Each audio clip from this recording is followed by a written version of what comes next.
ശബ്ദ ന്യൂസിലേക്ക് സ്വാഗതം. ഇന്ന് ഞാനുള്ളത് അൽബാസിത് യുനാനി മെഡിക്കൽ സെൻറ്റർ, മർക്കസ് കോമ്പസിലുള്ള യുനാനി മെഡിക്കൽ സെൻറ്ററിലാണുള്ളത്. എന്നോടൊപ്പം പി അംസക്കോയ എന്ന ഹക്കീം വൈദ്യർ ആണ് ഉള്ളത്. വളരെ അത്ഭുതകരമായ വിശേഷങ്ങളുള്ള ഒരു വൈദ്യരാണ് ഹക്കീം വൈദ്യർ. അതായത് പായ് വസ്തുക്കളായ ചിരട്ട, അതുപോലെ എല്ലാത്തിൽ നിന്നും, പ്ലാസ്റ്റിക്കിൽ നിന്നും അത്ഭുതകരമായ കൗതുക വസ്തു നിർമ്മിച്ച ആളാണ് ഇദ്ദേഹം. അതോടൊപ്പം തന്നെ ഒരു മജീഷ്യനാണ്. 20ഓളം ചിത്രങ്ങൾ രചിക്കുകയും ഒരു ചിത്രകാരനും കൂടിയാണ് അദ്ദേഹം. അതോടൊപ്പം തന്നെ ഇദ്ദേഹം 3ഓളം യുനാനി ഗ്രന്ഥങ്ങൾ എഴുതിയിട്ടുണ്ട്. വളരെ പ്രിയപ്പെട്ട ഒരു യുനാനി വൈദ്യനും കൂടിയാണ്.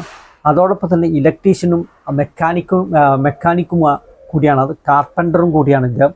അപ്പോൾ ഇദ്ദേഹത്തിൻ്റെ വിശേഷങ്ങൾ ഇത്രയും ഈ നിരവധി കാര്യങ്ങൾ കുറഞ്ഞ സമയങ്ങൾ കൊണ്ട് ചെയ്ത് പഠിക്കുകയും ചെയ്യുകയും ചെയ്യുന്ന ഈ ഹക്കീം വൈദ്യരെക്കുറിച്ച് നമുക്കൊന്ന് അറിഞ്ഞാൽ എന്താ? അപ്പോൾ അദ്ദേഹത്തോട് നമുക്ക് തന്നെ കാര്യങ്ങൾ ചോദിച്ചു നോക്കാം. പായ് വസ്തുക്കളിൽ നിന്ന് കൗതുക വസ്തുക്കൾ നിങ്ങൾ നിർമ്മിച്ചിട്ടുള്ളത് എന്തെല്ലാം കൗതുക വസ്തുക്കളാണ് നിർമ്മിച്ചത്? എന്തെല്ലാം പായ് വസ്തുക്കളിൽ നിന്നാണ് നിർമ്മിച്ചത്? അതായത് ഈ നമുക്ക് ഈ ഓരോ ജോലിയിൽ നിന്നിട്ട് ഓരോ വർക്കിൽ നിന്നിട്ട് ബാക്കി വരുന്ന സാധനങ്ങൾ, വേസ്റ്റുകൾ ഉപയോഗിച്ചിട്ട് വീണ, അതുപോലെ തന്നെ പെട്ടികൾ, അതുപോലെ തന്നെ പല കരകൗശലമായിട്ടുള്ള പല സാധനങ്ങളും ഞാൻ ഇവിടെ ഉണ്ടാക്കിയിട്ടുണ്ട്. ആ സാധനങ്ങളൊക്കെ നമുക്ക് ഇവിടെ കാണാവുന്നതാണ്. അങ്ങനെയുള്ള സാധനങ്ങളൊക്കെയാണ് ഞാൻ ഉണ്ടാക്കുന്നത്. അല്ലെങ്കിൽ ഈ പായ് വസ്തുക്കളിൽ നിന്ന് കൗതുക വസ്തുക്കൾ നിർമ്മിക്കുന്നത് ചെറുപ്പം മുതൽ പഠിച്ചതാണോ? അതായത് എനിക്ക് ഇത്തരം കാര്യങ്ങൾ ഒരു 10 വയസ്സിൽ തന്നെ എനിക്ക് ഇതിലെന്തുണ്ട്, ഒരു ഇൻട്രസ്റ്റ് ഉണ്ട്. അപ്പൊ അങ്ങനെ ഞാൻ ഓരോ സാധനങ്ങളൊക്കെ കയ്യിൽ കിട്ടുമ്പോൾ അതുകൊണ്ടൊക്കെ ഓരോന്ന് ഉണ്ടാക്കി അങ്ങനെ നമ്മൾ ഒരു ഡെവലപ്പായിട്ട് ഇങ്ങനെ നല്ല നല്ല സാധനങ്ങളൊക്കെ ഉണ്ടാക്കി തുടങ്ങി. പായ് വസ്തുക്കളിൽ നിന്ന് പിന്നെ വീണ ഉണ്ടാക്കിയിട്ടുണ്ട്. വീണ, അതിനിപ്പോ എന്തൊക്കെ സാധനങ്ങളാണ് വേണ്ടത്? വീണക്ക് നമുക്ക് കമ്പി വേണം. ഈ വീണ കമ്പി തന്നെ ഉണ്ട്. പിന്നെ ഞാൻ ഈ LED-ന്റെ അതിന്റെ ടോപ്പ്, പിന്നെ മരങ്ങൾ ഒക്കെ ഉപയോഗിച്ചിട്ടാണ് ഈ വീണ ഉണ്ടാക്കിയത്. വീണ ഇവിടെ ഉണ്ട്. പിന്നെ ഈ ചിരട്ട കൊണ്ട് എന്തൊക്കെ ഉണ്ടാക്കാം? ചിരട്ട കൊണ്ട് നമ്മൾ ഈ പാത്രങ്ങള്, കപ്പുകള്, ഇങ്ങനെയുള്ള സാധനങ്ങളൊക്കെയാണ് ചിരട്ട കൊണ്ട് ഉണ്ടാക്കുന്നത്. അത് ഇവിടെ പ്രദർശനം വെച്ചിട്ട് അത് ഇവിടെ ഇല്ല. ബാക്കി എല്ലാ സാധനങ്ങളും. പിന്നെ പ്ലാസ്റ്റിക് കുപ്പികളിൽ എന്തൊക്കെ ഉണ്ടാക്കാം? പ്ലാസ്റ്റിക് കുപ്പികൾ കൊണ്ട് ഇതപ്പോ ഇങ്ങനെയൊക്കെയുള്ള ഓരോ സാധനങ്ങള്, ഇങ്ങനെയുള്ള ഓരോ സാധനങ്ങളാണ് ഉണ്ടാക്കുന്നത് പ്ലാസ്റ്റിക് കുപ്പി കൊണ്ട്. പിന്നെ ഇതൊക്കെ വീട്ടിൽ നിന്നാണ് ഉണ്ടാക്കുന്നത്, അല്ലെങ്കിൽ വീട്ടിൽ നിന്ന് ഉണ്ടാക്കും? ഈ സാധനങ്ങളൊക്കെ ശേഖരിച്ച് വെച്ചിട്ട് ഒഴിവുള്ള സമയത്ത് ഞാൻ ഇവിടെ വെച്ചിട്ട് തന്നെ ഉണ്ടാക്കുന്നത്. ഇവിടെ വെച്ചിട്ട് തന്നെ ഉണ്ടാക്കുന്നത്, വീട്ടിൽ നിന്നല്ല ഉണ്ടാക്കുന്നത്. ആവശ്യമായ സാധനങ്ങളെല്ലാം ശേഖരിച്ച് ഇവിടെ തന്നെ ഉണ്ടാക്കും. പിന്നെ അതോടൊപ്പം തന്നെ ഈ നിങ്ങള് പിന്നെ യുനാനിയെ സംബന്ധിച്ച് 3 പുസ്തകങ്ങൾ എഴുതിയില്ല. ഏതൊക്കെ പുസ്തകങ്ങളാണത്? അത് 3 വാല്യങ്ങളായിട്ടാണ് എഴുതിയത്. അതായത് യുനാനിയില് അടിസ്ഥാന തത്വശാസ്ത്രങ്ങൾ എന്ന് പറയും, ഉമൂറെ തിബ്, അടിസ്ഥാന തത്വശാസ്ത്രങ്ങൾ.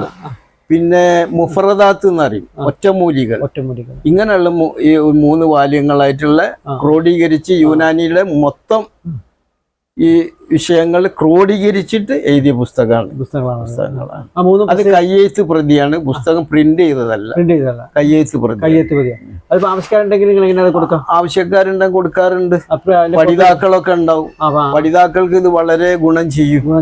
അതായത് ഇത് പഠിക്കാൻ പോകുന്ന ആളുകൾക്ക് കാലെ കൂട്ടി ഇത് മനസ്സിലാക്കി വെച്ചാൽ ക്ലാസ് പോയി കഴിഞ്ഞാൽ എന്തുണ്ടാവും, വളരെ ഗുണകരമായിട്ടിരിക്കും. യുനാനി പഠിക്കുന്ന വിദ്യാർത്ഥികൾക്ക് വളരെ ഉപകാരപ്രദമാണ്. പിന്നെ അതോടൊപ്പം ഞാൻ അറിഞ്ഞിട്ടുണ്ട് നിങ്ങളൊരു കളരി അഭ്യാസം കൂടിയാണ്. അതായത് 10ാം വയസ്സിൽ തന്നെ പിന്നെ ഉദയ കളരി സംഘം എന്ന് പറഞ്ഞിട്ട് ഒരു കളരി ഉണ്ടായിരുന്നു.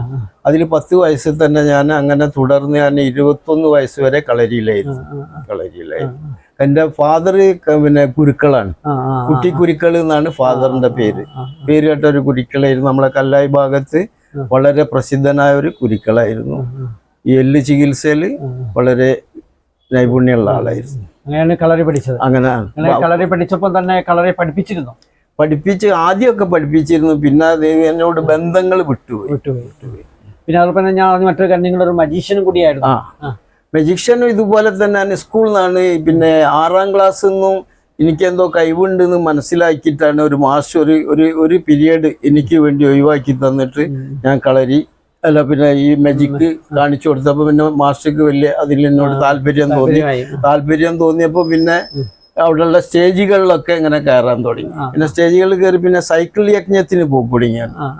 നാടുകളിലൊക്കെ ഓരോ സ്ഥലത്ത് സൈക്കിൾ യജ്ഞത്തിന് പോകും. എന്താണ് പേരിട്ടിരുന്ന ഓർമ്മയുണ്ടോ? ലഹരി അങ്ങനെ ഒരു പേര് എനിക്ക് ഓർമ്മയിലില്ല. ആ പേര് നമ്മളൊരു ഗ്രൂപ്പായിരുന്നു. അങ്ങനെ മജിഷ്യനായിട്ട് അങ്ങനെ പോകും. പിന്നെ പല സ്റ്റേജുകളിലൊക്കെ കയറി. പിന്നെ എല്ലാം അവസാനമായിട്ട് ഞാൻ സ്റ്റേജിൽ കയറിയത് ടൗൺ ഹാളിൽ 1988 ഏപ്രിലാണ് അവസാനമായിട്ട് മാജിക് അവതരിപ്പിച്ചത്. ആ മാജിക് ഇപ്പൊ ഓർമ്മയുണ്ടോ? മാജിക് അന്ന് ഞങ്ങളതൊക്കെ എന്താണെന്നറിയാം, സാഹസങ്ങളാണ്. ഈ അല്ലാണ്ട് ടോയ്സ് പരിപാടികളല്ല, സാഹസങ്ങളാണ്. സാഹസങ്ങൾ എന്ന് പറഞ്ഞാൽ മാജിക്കില് തീ കൊണ്ടുള്ളത്, പിന്നെ കൂട് വിട്ട് കൂട് മാറ്റം എന്നൊക്കെ പറയും. അങ്ങനെയുള്ള ഈ സാഹസികമായിട്ടുള്ള കല്ല് നെഞ്ഞത്ത് വെച്ചിട്ട് ഹേമർ കൊണ്ട് അടിച്ച് പൊട്ടിക്കുക, കുറഞ്ഞ ചെപ്പിടി വിദ്യകൾ മാത്രമേ ഉണ്ടായിരുന്നുള്ളൂ. ഇപ്പം കംപ്ലീറ്റ് ടോയ്സുകളാണ്. അന്ന് നമ്മൾ ആ ഒരു ആർജവത്തില് ചെയ്യുന്ന ഒരു പ്രവൃത്തി. അവതരിപ്പിച്ച ഈ സാഹസമായ ഏതെങ്കിലും കൊടുവിട്ട് കൂടുമാറ്റത്തെ കുറിച്ച് എന്തെങ്കിലും ഓർമ്മകളുണ്ടോ? ഇപ്പൊ ഓർമ്മകളുണ്ട്. ഇപ്പൊ ചെയ്യാറില്ല, പക്ഷെ തീ കൊണ്ടുള്ളതൊക്കെ ഇപ്പോഴും ചെയ്യുന്നുണ്ട്. അതിപ്പോ ഈ സമയത്ത് തന്നെ എനിക്ക് ചെയ്യാൻ പറ്റും. കാണാൻ പറ്റുമെങ്കിൽ ഞാൻ കാണിച്ചു തരും. അതുപോലെ തന്നെ പിന്നെ ചിത്രങ്ങൾ വരച്ചിട്ടുണ്ടല്ലോ. എന്തൊക്കെ ചിത്രങ്ങളാണ്? ചിത്രങ്ങള് കുറെ ചിത്രങ്ങൾ ഇവിടെ തന്നെ ഇപ്പൊ ഇരിപ്പുണ്ട്. ചിത്രങ്ങളൊക്കെ ഉണ്ട്. അത് സംഭവം ഇതും സ്കൂളിൽ നിന്നാണ്. യഥാർത്ഥ കലയില് നമുക്കൊരു ഇതുണ്ടായിരുന്നു, ഒരു പരിപാടി ഉണ്ടായിരുന്നു. അപ്പോൾ ഞാനും വേറെ എൻ്റെ ഒരു സ്നേഹിതനും കൂടി വരച്ച ചിത്രത്തിനാണ് നമുക്ക് അംഗീകാരം കിട്ടിയത്. ഒന്ന് യഥാർത്ഥ കലയിലാണ് എനിക്ക് അംഗീകാരം കിട്ടിയത്. അതായത് നമ്മളെ പ്രകൃതി നാച്ചുറൽ ആയിട്ടുള്ള ചിത്രങ്ങൾക്കാണ് എനിക്ക് അതിലാണ് ഇന്നും ഇൻട്രസ്റ്റ് ഉള്ളത്. അങ്ങനെയാണ് ഈ ചിത്രം ഞാൻ ആരെ കീഴിൽ പോയിട്ട് പഠിച്ചതല്ല. ഞാൻ പഠിച്ച തൊഴിൽ മുഴുവനും സ്വന്തമായിട്ട് എടുത്താണ്. അല്ലാണ്ട് എനിക്ക് അധ്യാപകനില്ല. എന്റെ ഈ യുനാനിയിൽ മാത്രമേ എനിക്ക് അധ്യാപകനുണ്ട്. അതിന്റെ ഒരു ബേസിക്കൽ ആയിട്ടൊരു കാര്യം പഠിക്കാൻ വേണ്ടിയിട്ട് ഞാൻ ഒരു അധ്യാപകന്റെ പോയിട്ടുണ്ട്. ഒരു അക്കാഡമി പോയിട്ടുണ്ട്. ബാക്കിയൊക്കെ സ്വന്തം. നമുക്ക് സാധിക്കും, നമുക്ക് സ്വന്തമായിട്ട് എന്തും സാധിക്കൂല എന്ന് കണ്ടുകൊണ്ട് സാധിക്കൂല. നമ്മളിപ്പോ ഒരാളൊരു പ്രവൃത്തി ചെയ്യുന്നുണ്ടെങ്കിൽ അത് അയാൾ ചെയ്യുന്ന പ്രവൃത്തി നമുക്കും കഴിയും എന്നുള്ളത് നമുക്കൊരു തോന്നലുണ്ടാവണം. നമുക്കും കഴിയുന്നുള്ള അങ്ങനെ സ്വയം. ഇപ്പോൾ ഞാൻ റേഡിയോ മെക്കാനിക് ആയിരുന്നു. എനിക്ക് എയർവേസ് എഞ്ചിനീയറിംഗ് വർക്ക്സ് എന്ന് പറഞ്ഞിട്ട് ഒരു സ്ഥാപനം 20 വർഷത്തോളം ഉണ്ടായിരുന്നു. അത് ഇടിയാങ്ങരയായിരുന്നു.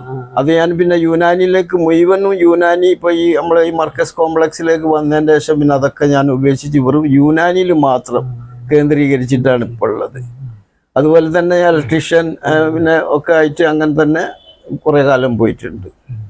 അപ്പോ ഏതായാലും ഒരു വൈദ്യുതി കൂടിയാണല്ലോ. ഈ ജീവിതശൈലി രോഗങ്ങൾ വർദ്ധിച്ചു വരികയാണ്. അപ്പൊ അതിന് പിന്നെ നമ്മുടെ വ്യൂവേഴ്സിന് വേണ്ടിയിട്ട് നമ്മളെ എന്തുതരം വ്യായാമങ്ങളാണ് ചെയ്യേണ്ടത്? ജീവിതശൈലികളിൽ നിന്ന് മാറാനുള്ള ഒരു ടിപ്സ് പറഞ്ഞു കൊടുക്കാം. അതായത് ഒരു മനുഷ്യനെ സംബന്ധിച്ചിടത്തോളം എനിക്കിപ്പോ 21 വയസ്സായി. എനിക്കിപ്പോൾ തോന്നുന്നത് എന്താണ്, ഞാൻ ചെറുപ്പക്കാരനാണെന്നാണ് എൻ്റെ മനസ്സ് തോന്നുന്നത്. ഒരു മനുഷ്യനെ സംബന്ധിച്ചിടത്തോളം ഇവന്റെ ജീവിതശൈലിയിൽ ഇവൻ ചെയ്യേണ്ട പ്രധാന കാരണം ഇവൻ നല്ല വ്യായാമങ്ങൾ ആവശ്യമുണ്ട്. വ്യായാമങ്ങൾ എന്ന് പറഞ്ഞാൽ ഇന്നിപ്പോൾ നമ്മൾ ഒരു കാര്യം ചിന്തിക്കുക. ഇന്നിപ്പോൾ ഒരു മനുഷ്യനെ സംബന്ധിച്ചിടത്തോളം ഇവന് ഭൂമിയായിട്ട് മണ്ണായിട്ട് യാതൊരു കണക്ഷനും ഇല്ല. കാരണം കാലിൽ ചെരുപ്പ്, ആ ചെരുപ്പ് ഒരു ഷൂ ഇട്ടിട്ട് അത് ഓഫീസിൽ കയറി, പിന്നെ അവിടുന്ന് അതുപോലെ തന്നെ ഈ ചെരുപ്പിട്ട് പോയി കാറിലോ എന്തിലോ കയറി വീട്ടിൽ പോയി ടൈൽസിലേക്കാണ് പിന്നെ പ്രവേശിക്കുന്നത്. മണ്ണായിട്ട് ഒരു ബന്ധം 90% ആളുകൾ ഇപ്പോൾ ഒരു കണക്ഷനും ഇല്ല. 90% ഇല്ല. അപ്പൊ മണ്ണുമായിട്ട് നമ്മൾ എന്താണ് ബന്ധം ഉണ്ടാവണം. നമ്മൾ ഇസ്ലാം ആളുകൾ ലാസ്റ്റ് ഒടുവിൽ മണ്ണായിട്ടാണ് മാറുന്നത്. അപ്പൊ മണ്ണുമായിട്ട് നമുക്ക് വളരെയേറെ ബന്ധമുണ്ട്. അപ്പൊ നമ്മൾ മണ്ണിൽ അല്പനേരെങ്കിലും ഒന്ന് നടക്കണം. പിന്നെ കഴിവിന്റെ പരമാവധി ഒരു ദിവസം ഒരു 6 കിലോമീറ്ററെങ്കിലും നടക്കുക, ഒരു 3 ലിറ്ററെങ്കിലും വെള്ളം കുടിക്കുക. അങ്ങനെ ഒരു മനുഷ്യൻ സ്ഥിരമായിട്ട് ഒരു മാസം തന്നെ ഭക്ഷണം ക്രമീകരിക്കുക. അവൻ്റെ ജീവിതം, എൻ്റെ കിടത്തം, ഇരുത്തം, ഭക്ഷണം ഒക്കെ ടൈമൊക്കെ കറക്റ്റ് ആക്കിയിട്ട് അവൻ ഒരു മാസക്കാലം ഇതുപോലെ അങ്ങനെ മുന്നോട്ട് പോവുകയാണെന്നുണ്ടെങ്കിൽ തീർച്ചയായിട്ടും അവനക്ക് കുറേ മാറ്റങ്ങൾ ശരീരത്തിൽ സംഭവിക്കും. ഇത് പിന്നെ അമിതമായ ഭക്ഷണം എന്തായാലും ഉപേക്ഷിക്കണം. കൊഴുപ്പ് ഭക്ഷണങ്ങളൊക്കെ ഉപേക്ഷിക്കുക. ഏതായാലും ഇത്രയും നേരം ഹക്കീം ബൈജാൻ നമ്മോട് വിശേഷങ്ങളെല്ലാം പറഞ്ഞു തന്നു. വളരെ നന്ദി.